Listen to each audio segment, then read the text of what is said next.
It's my old friend.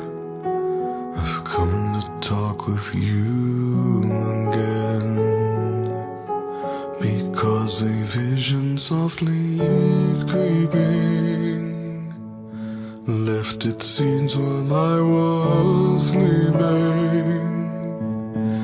And the vision that was planted in my brain still remains within the sound of silence.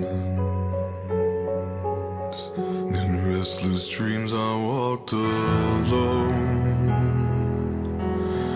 narrow streets of cobblestone, neath the halo of a street lamp.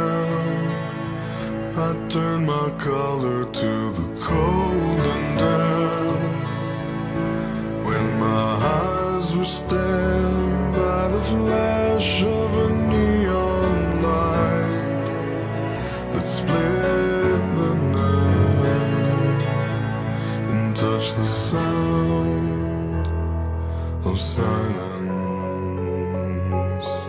And in the naked light I saw 10,000 people made